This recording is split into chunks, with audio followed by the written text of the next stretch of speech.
all of those jobs before, and they're not something that don't have some realm of what the expectations are, or how we want it done. I have a philosophy, I have a plan about every aspect of what we want done because I've had to do it myself. And so I do think that there is real value in that. And I do think that the coaching at both the Division III and the Division II level are really high level coaches. And it would be great to see more coaches get this opportunity. Whether you are a world-class athlete or a podcaster like me, we all understand the importance of mental and physical well-being and proper recovery for top-notch performance. After a 6-month season loaded with cross-country travel, I can promise you that proper recovery is a priority for me these days. That's why I'm excited that Unified Healing is sponsoring this episode of the Field of 68. Unified Healing is a new and super innovative global network of wellness centers powered by Energy Enhancement System, or the EE system. If you haven't heard of the EE system yet, you'll want to listen up. This technology promotes wellness, deep relaxation, purification, and rejuvenation. Whether you're here in New Jersey or at one of the hundreds of other locations across the globe, access to a center is easy and affordable. If you're interested in experiencing the EE system technology for yourself, go to unifiedhealing.com/unified68 to learn more and find a center near you. That's UNIFYD healing.com/UNIFYD, the number 6, the number 8. No material or testimonials on the Unified Healing website are intended to be viewed as medical advice or as a substitute for professional medical advice, diagnosis, or treatment. Always seek the advice of your physician or other qualified healthcare provider with any questions you may have regarding a medical condition or treatment, and before undertaking a new healthcare regimen, including the EE system.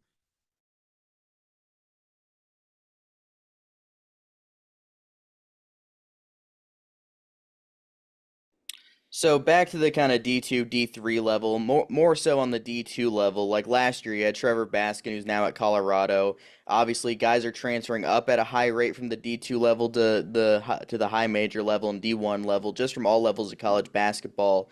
What's the difference in the transfer portal at the D2 level to the D1 level now that you've experienced it at both levels? Yeah, I mean, that's a little hard to answer. I don't think there's a big line between the bottom of Division I and the top of Division Yeah. II. I think that, they're right there. And obviously, Trevor Baskin is a great example. He was, came to us at Colorado Mesa, 6'9", 170 pounds, and we were his only scholarship offer. No one in Division II wanted him.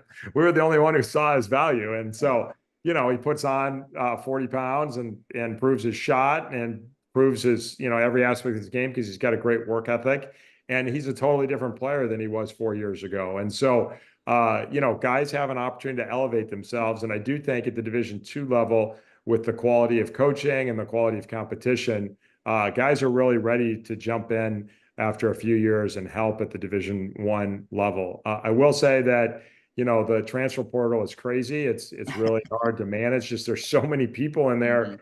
And the recruiting window is so short now, that it's very easy for guys to get missed. And I don't know that there's a big difference between the two levels in terms of that. We're just looking for maybe that next level talent-wise. But it really wasn't that different for us in terms of going through that process. But it's just how do you manage and sort through it and make sure you're making good decisions for your program. What did you look for in building your first roster at Cal Poly? You brought some guys with you from Colorado Mesa. You have a couple of returning players from Cal Poly last year. What was it like to overall build this entirely new roster?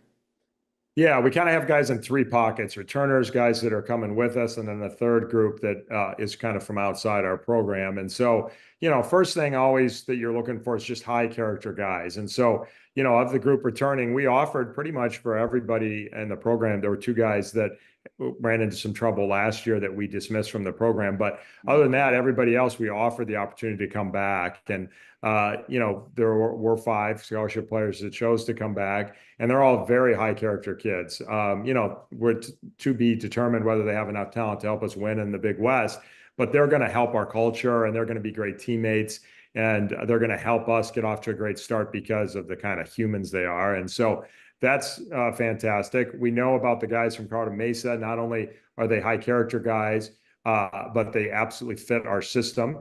And so they'll be a great fit in terms of that. And then, it's a little bit to be determined as well, whether, how they'll transition to the Big West, but they're all conference D2 guys. And historically, those type of players have done really well in the Big West, coming from the D2 level. And so we're excited about that. And then the third pool, we've got some international guys. And we got Kieran Elliott, who's transferred from West Texas, who played against us, and he just really liked our style of play and how we played at Carter Mesa. And then he really wanted to be at a great school academically. So How would you describe your style of play to someone who hasn't seen you guys play? Because obviously, I don't know how many people are watching D2 basketball. They're tuning into Big West basketball, so you can get a different glimpse at what those fans should expect this season. So from a style of play perspective, we really, are a defensive first program, and we really want to establish that. We also think that builds our culture of toughness. So we are a pack line team. We really value analytics. And so what we've learned is that if you keep the ball out of the paint, you really hold teams down. And if teams get to the paint, they can get kind of whatever shot they want. And then offensively, we've gotten a lot of recognition over the last year. We were able to go very up tempo last year. We led Division II and effective field goal percentage. And we did that because we actually shot the least amount of twos in the country last year. So, and we led the nation in 2-point field goal percentage. So if we can get to the rim and finish, we do. If the defense rotates, then we spray it out for threes. And, our whole thing is we don't want any tough twos. And so, that's maybe a little different for each guy, but in general, it's layups and threes. And then we just really get the ball ahead and play very fast. We shot 47% of our shots in the first 10 seconds of the shot clock. And so, we've really freed our shooters up to let it fly.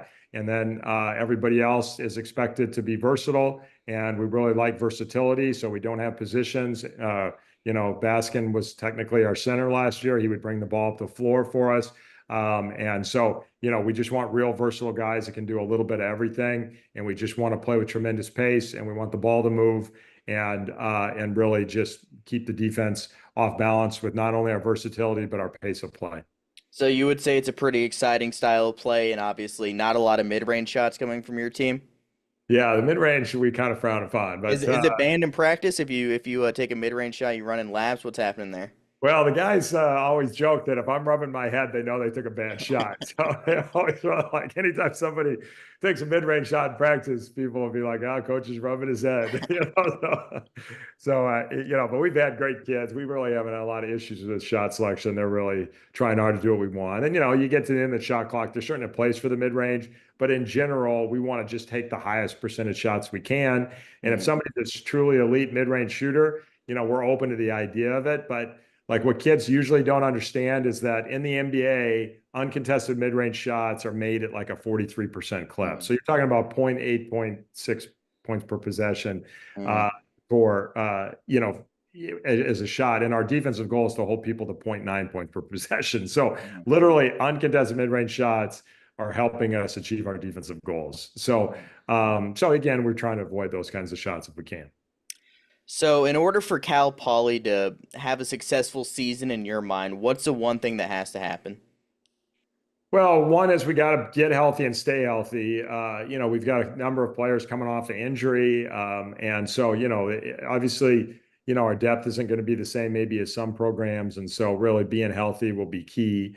And then everybody's just got to embrace what we're doing. And I think we got to have a chip on our shoulder and not let people talk us into a certain narrative, particularly in the fact that we have an incredibly challenging non-conference schedule. So just kind of sustain our approach and just kind of be ready for Big West basketball. I think that, coming off of this very long losing streak, being able to just sort of change the expectation and gets the culture shifted will be our first priority. And just sustaining a great attitude and approach and our pace of play and our commitment to defense all season long. And I think if we can do that, we have a little bit of good luck with some health issues. I'm confident that this group will play at a high level by the end of the year. Thanks again to new Cal Poly head coach Mike DeGeorge for coming on the show, and we'll get to more off the carousel interviews coming soon. Make sure